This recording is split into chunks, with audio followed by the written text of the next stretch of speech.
Inflation looks out of control. Stay tuned to see what you can do to fight back that bossy inflation. Basically, when prices are rising, you have two strategies to fight inflation back. The first one is a long-term strategy, which is increasing your income. The second are the immediate gains of lowering your costs. In this video, we're going to talk about how you can lower your costs so you can have a better time during this inflation period. So here are my 5 tips to fight inflation. Number 1, you want to grab a piece of paper like this, and then you go to your banking account, you log in, and you look in every expense that is coming more than once, which is basically the definition of a contract or maybe a debt. So you write them down, you have a list now with all of those expenses. Now it's time to prioritize.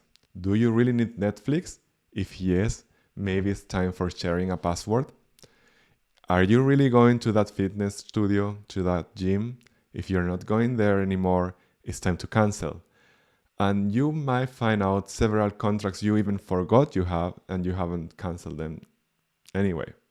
This is my advice number 2. Never, ever, ever, ever, ever buy something without comparing the price first. Again and again, I have bought items in Amazon only to find out in another online store the same item but cheaper. So it's time to compare the price. What I do to compare price, I go to this website called Idealo, and then you search for the item you want, and then it will list you all of the online shops and the price, so you can pick the cheapest one. And not only that, but you will find a chart with the price and the time, and you can see if the price is rising or going down. I'm not getting paid for this advice, but it's a really awesome website, so use it to save money. Nummer 3, which means number 3 in German.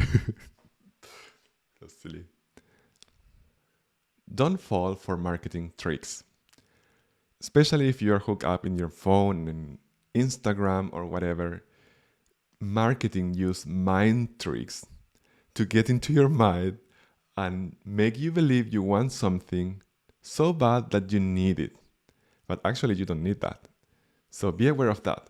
Yeah, I'm just talking about you scrolling in Instagram like mindless and then seeing this advertisement about those nice running shoes.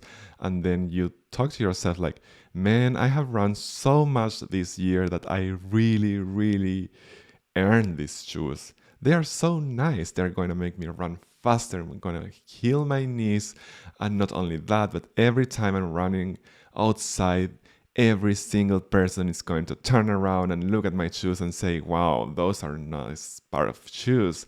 But then he is going to notice that the shoes is only half of nice as the person wear it. And then you're gonna shine and just walk really fast. No, that's not, no, that's just marketing. You probably don't need those shoes. So what I do is basically to know if I really need something or marketing is playing around with me, I just have the idea of buying it. I even add it to the basket or take a picture if I'm in a store. The item is not going anywhere. So I just leave the store, close the browser and just go on with my life for 2 weeks. If after 2 weeks I really find myself needing this item, then I will consider buying it. The advantage is that A, you're taking a decision not based on feelings, but more on a rational spectrum. And the second is some online retailers will offer you a discount after seeing your shopping cart. Maybe that will help you, but definitely give it a time to cool off. Don't buy things on the rush. Number 4 of 5. Wait, I should say it in Spanish.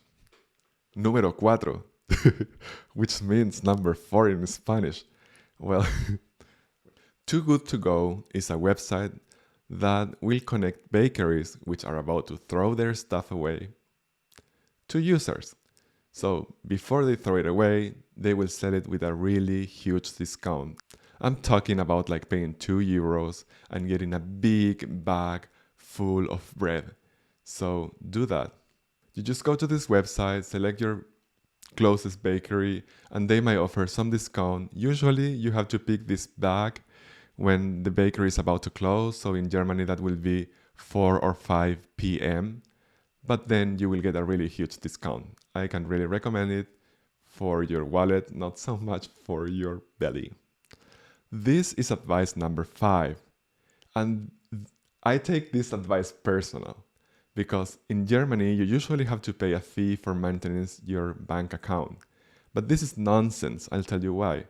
Banks collect money from a lot of people, then make a pool and use this pool to borrow money. Obviously, when they borrow the money, they charge interest.